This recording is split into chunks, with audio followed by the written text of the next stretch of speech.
there is there's a series of pieces up on TexasFootball.com. The Texas 10, wherein Mike Craven, our senior writer on the college football side, is ranking the top 10 at each position heading into the 2024 season at the Texas FBS ranks.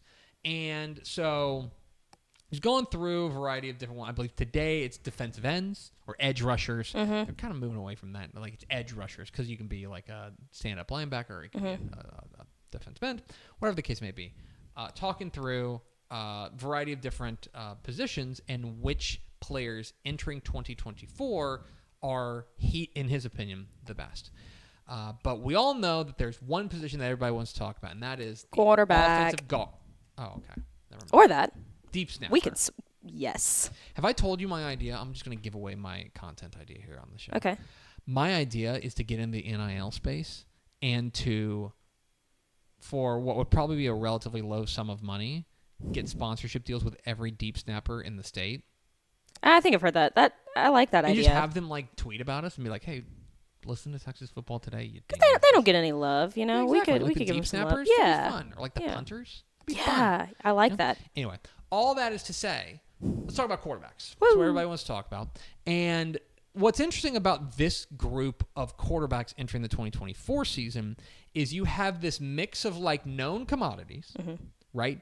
As well as like freshly like new commodities, as well as known commodities in different places via the transfer portal. Right?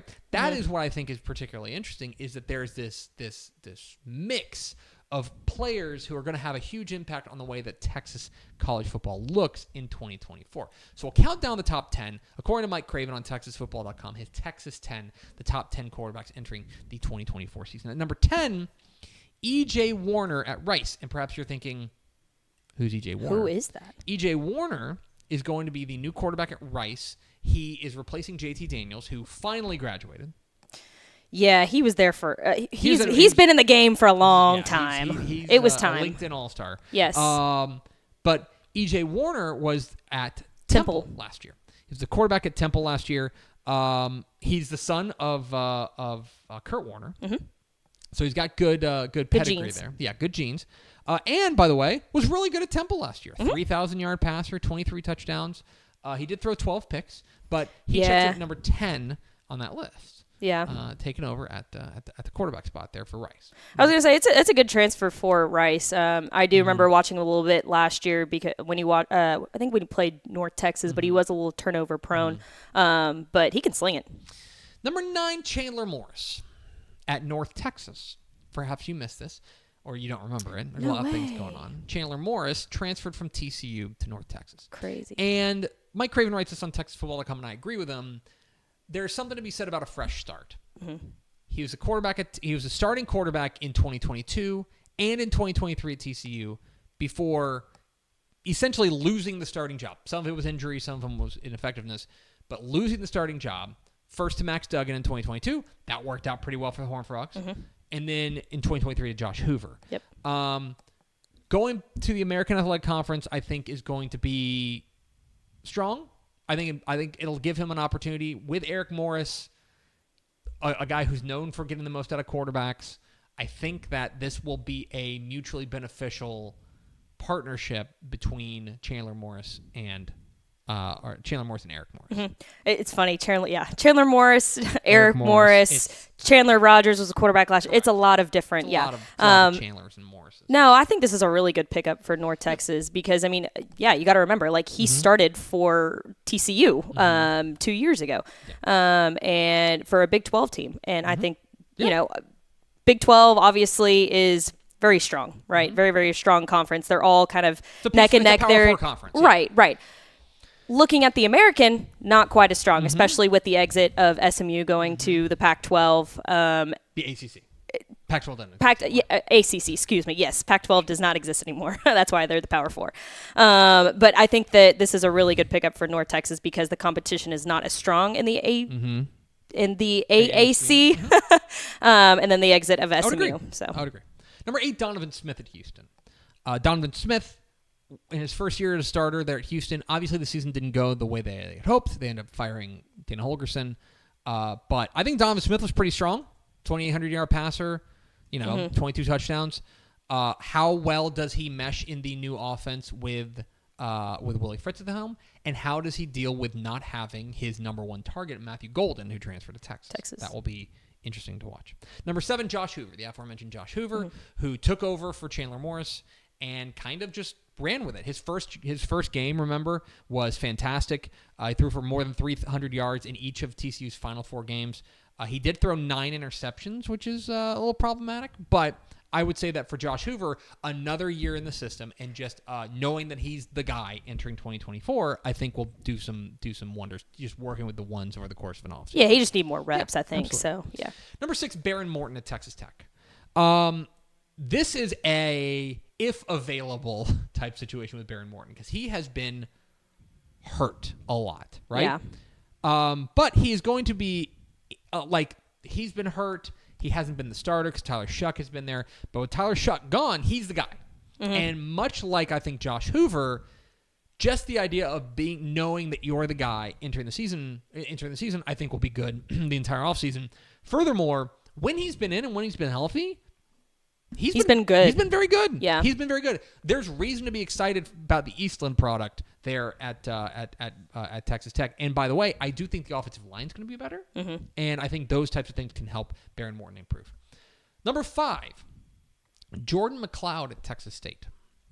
Another one that you might be like, who? Remember all the... What's the word? The quarterback drama at Texas State. Yes. Drama. Drama is a good way to put it. A lot of drama. TJ Finley gone. Jaden DeLora in. Jaden DeLora out. Now Jordan McLeod in. Jordan McLeod, let's not forget, was this conference's player of the year last year. He's big deal. At James Madison, he was spectacular. 3,600-yard passer, 35 touchdowns, 8 rushing touchdowns. I think G.J. Kinney and Mac Leftwich are going to have a lot of fun with Jordan McLeod, and he's going to be a guy whose name you know. I know he was shining at another program outside the state of Texas, so if this is a name you don't know yet, you're going to get to know Jordan McLeod. Number 4 is Connor Wigman, Texas A&M. Another injury story. Connor Wigman, I think the hype train was starting to get going for him. It was starting. I think people were starting to realize, oh, Connor Wigman's got a little something, right? Before he got hurt and missed the remainder of the season. The questions for Connor Wigman are going to be, how does he fit with the new head coach? How does he fit with the new offensive coordinator? The offensive line should be better, which I think will help them. And I think he's got mobility that, assuming that he's fully healthy, he'll be able to really let that mobility shine. And he's got some good weapons around him, too. I think Connor Wigman is the guy who... He's 4th on Mike Craven's list on TexasFootball.com. He's the guy that could be the fastest riser on this list. Mm-hmm. He could end up number 1 or number 2. Because we've seen what he's capable of. We've seen his potential. It's just a matter of staying healthy at this point. Number 3, DeQuan Finn at Baylor. Another name you might be like, who? DeQuan Finn was... Because maybe you don't watch a ton of MAC football. How dare you? But DeQuan Finn was the head quarterback at Toledo last year. It was really good. Mm-hmm. Completed 63% of his passes for 2,600 yards, 22 touchdowns, ran for their 563 and 7 touchdowns there. He was, an all-conference caliber guy at that, leading that Rockets offense. He does feel like a good fit for Jake Spavital, who's the new offensive coordinator there at Baylor. And I think that is when if you were to talk to Mike Craven, he would tell you that goes a lot into it, is that fit here feels like it's going to work. And DeQuan Finn in a Jake Spavital system could be really fun. Yeah, because we were talking about it on ROF yesterday. I think, obviously, with Jake Spavital there as OC, it's going to be a night and day difference of how this offense is going to look. And, yeah, I agree with you. I think this quarterback is a really, really good fit for it. Do you know he has the most rushing touchdowns in school history? Does he really? 25 touchdowns on the ground. Wow. Yeah. Good for him. Number 2, Preston Stone. Mm-hmm. When he was healthy... He's really good. Preston Stone... led them to a conference championship. Yeah. Plain and simple. He started 12 games. He led the AAC in passing efficiency.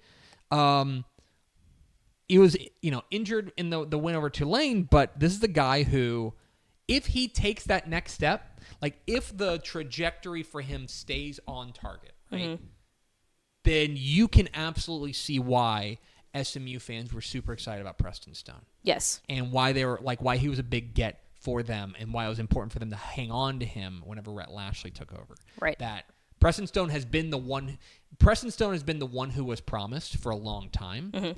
And now I think SMU fans are starting to see that come to life. Right. And that's very exciting. Yeah. Well, and even too, if he does end up, trying to recover from that injury, you've got a good backup quarterback in Kevin Jennings too, South Oak Cliff alum, to kind of help him out there and kind of get back into his groove a little bit. But yeah, I think he's going to be electric this year. And number one, I don't think there's any surprise. It's Quinn Ewers at Texas. Look, he led him to the college football playoff. He led him to the Big 12 championship game. Big 12 championship, I should say. I don't think he was. How do I want to put this about Quinn Ewers? I think there's still room to grow for Quinn Ewers. I think that he was pretty darn good last year, but there were times where he really frustrated people with some of the things that he did. If he cleans that up, I mean, let's not forget, this is a guy who, coming out of high school, was the number one player and was considered one of the top prospects ever. Like one of the top quarterback prospects ever, like built in a lab.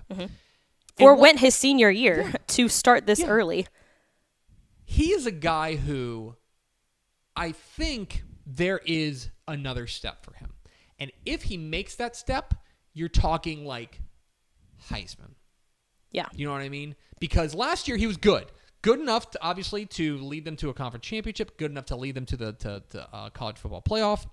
Did all the things he was asked to. If he makes that leap, if Quinn Ewers makes that leap, first of all, Texas is going to be pretty darn good. Yeah. And he's going to be in contention for some very high honors nationally. Yeah, well, and he's got so many weapons around him, too. I mean, this team they're going to be so good. Absolutely. And I think, like you said, he's only going to take that next step. Absolutely. And be That's the better. question. Can he take that next step? If he does, right now he starts the year on top of Mike Craven's rankings. If he makes that step, then Texas enters the SEC as a real threat. Yeah. Plain and simple. I agreed. So there you have it. You can read all about Mike Craven's Texas 10, his top 10 Texas college football quarterbacks in the state of Texas heading into the 2024 season. It's on TexasFootball.com.